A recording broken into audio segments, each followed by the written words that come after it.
خدا اس لیے آتا ہے کہ وہ ہر ایک کے اعمال کا صحیح نتیجہ مرتب کرنے کی قوت رکھتا ہے. یہ نہیں ہو سکتا کہ سینکیاں کھاؤ اور مصری کی ڈلی کا اثر پیدا ہو جائے. خدا ہلاک کر دیتا ہے اس شخص کو جو سینکیاں کھا جاتا ہے. یوں کہہ لیجیے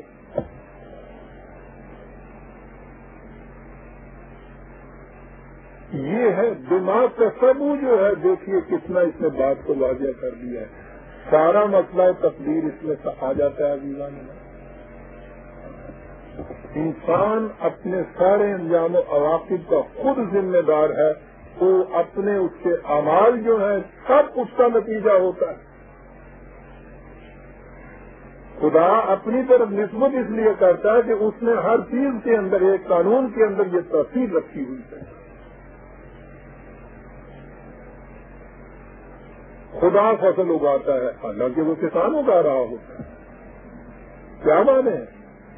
خدا نے یہ قانون مقرر کر دیا کہ اس طرح سے بیج ڈالو, ایسی زمین ہو, ایسے پانی دو, ایسے رکھوالی کرو تو فصل اگائے گی.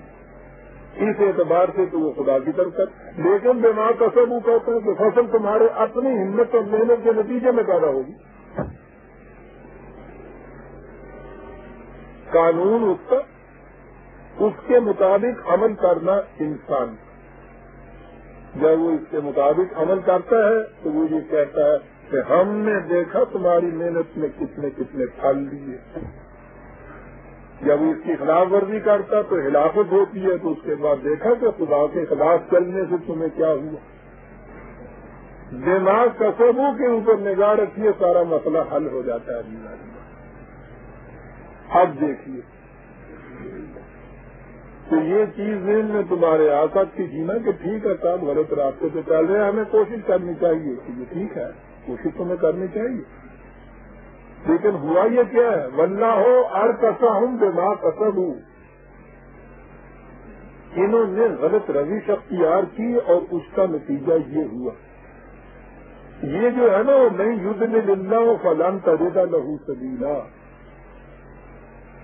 کہ جسے خدا گمراہ کر دے اس کے لیے تو راستہ نہیں پا سکتا. اس کے معنی یہ ہے کہ جو خدا کا تجویز کردہ راستہ چھوڑ کے کوئی اور راستہ اختیار کر لے, یہ کوئی دنیا کا کوئی شخص کوئی دوسرا راستہ تجویز کر کے اس کو صحیح منزل تک لے جا ہی نہیں سکتا. اسی راستے کے اوپر لانا پڑے گا جو خدا نے تجویز کیا ہے. یہ معنی اس کے ہوتے ہیں لن تجد لہو سبیلا, یعنی اس کے سوا کوئی دوسرا راستہ نہیں پا سکتا. تو غلط راستے پہ چلتا جائے, ساری عمر چلتا جائے. ایک غلط راستہ چھوڑ کے آپ اس کو کسی دوسرے غلط راستے پہ ڈال دیجیے. تو کہتا ہے کہ منزل پہ پہنچنے کے لیے تو اسی راستے پہ آنا پڑے گا جس غلط صحیح راستے کو چھوڑ کے اس نے غلط راستہ اختیار کیا تھا. اب مانے صاف ہو گئے کہ جو یہ چاہتا ہے کہ صحیح راستہ چھوڑ کے جو غلط راستہ اس نے اختیار کیا, اس صحیح راستے کے علاوہ کسی دوسرے راستے پہ چل کے منزل تک پہنچ گئے تو نہیں پہنچ سکتا. یہ مانے ہیں اس کے. جسے آپ کہتے ہیں جسے خدا گمراہ کرے اس کو کبھی صحیح راستہ نہیں مل سکتا. اس کے معنی یہ ہے جو خدا کے تجویز کردے راستوں کو چھوڑ کے غلط راستہ اختیار کرے وہ منزل تک نہیں پہنچ سکتا تاوت کے کہ اسی راستے کے اوپر نہ آئے جو خدا نے تجویز کیا. یہ ہے سارا مسئلہ. کہا اس لیے ان منافقوں کے متعلق تم دو رائے کیوں کام کرتے بیمار کا سب ان سے کہو کہ اپنے کسب کو بدلے. اور یہ قسم تو ایسا نظر آتا ہے جیسے پنجابی کا ہوتا اور کی قسم کرنا پیا ہے نا. آپ کو پتا ہے کہ قسم سے کس باتیں ہوتی ہے میں نے قسم ہی ہو گئے پیچھے دماغ قسم. لہذا اگر تم چاہتے ہو کہ یہ صحیح طریقے پہ آئے تو ان سے کہو کہ یہ قسم چھوڑو, ورنہ اگر یہ تم چاہو کہ قسم کو یہ یہی کرتے رہے اور یہ تمہاری جماعت کے شفقاء اور شرکاء بھی ساتھ رہے, تمہارے ساتھ بھی چلے, تو یہ غلط ہے. تم اپنے آپ کو بھی دھوکہ دے رہے ہیں. یہ نہیں ہوگا. دماغ قسم ان کی تو کیفیت یہ ہے. تم چاہتے یہ ہو کہ یہ مخلص بن کر صداقت کے ساتھ دلوجی کے ساتھ تمہارے نظام کے شریک ہوں، تمہارے ساتھ ہوں، اور ان کی کیفیت یہ ودو لو تک فرونا کما کفرو، ان کی کوشش یہ ہے کہ جیسے کافر یہ ہوئے تم بھی ویسے ہی ہو جاؤ۔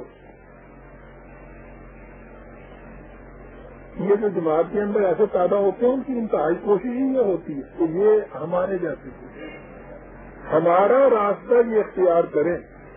کہا یہ بتاؤ تو صحیح کہ غلط راستے پہ چل رہے ہیں، کوشش یہ ہو کہ جو صحیح راستے پہ چلتا ہے انہیں بھی کسی طرح سے ورغلا کر اپنے ہی راستے کے اوپر لے آئے۔ تو ان کے متعلق دو رائے کس طرح سے ہو سکتی؟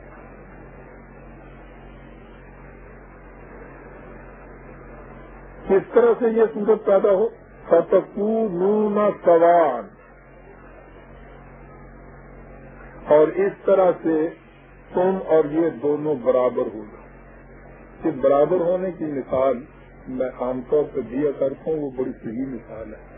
حق اور باطل میں، غلط اور صحیح میں کمپرومائز یا مفاہمت نہیں ہو سکتی، یہ ہے ہی ناممکن۔ یہ بڑی چیز کے لیے قرآن نے فَتَكُونُونَ سَوَاءً، تم اور یہ ایک لیول پہ آ جاؤ، ایک سطح پہ آ جاؤ، ایک جیسے ہو۔ وہ جو مثال میں دیا کرتا ہوں کہ صاحب 2 اور 2 4، دوسرا کہتا نہیں 2 اور 2 5، ان میں ہو گیا جھگڑا، اختلافی بات ہو گئی۔ آپ آ گئے راستے چلتے ہوئے سالس، کھڑو جھگڑا نہیں کری، لڑائی نہیں کری، بڑی بڑی بات ہے جی اتنا، کیونکہ میں کہتا ہوں 2 اور 2 4، یہ کہتا 2 اور 2 5۔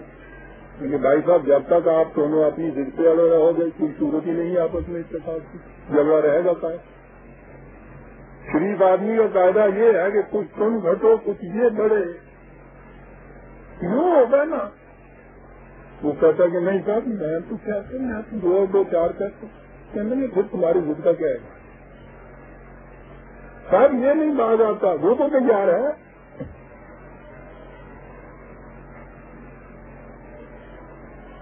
یعنی وہ بالکل بھلا مانے شریف بن گیا، جھگڑا مٹانے والا، یہ ضدی فسادی مانتا ہی نہیں ہے صاحب، تم صاحب اس کو منا رہے نہیں، کرتا ہی نہیں، کہتا نہیں تھا، اب اس کا ساتھ دے۔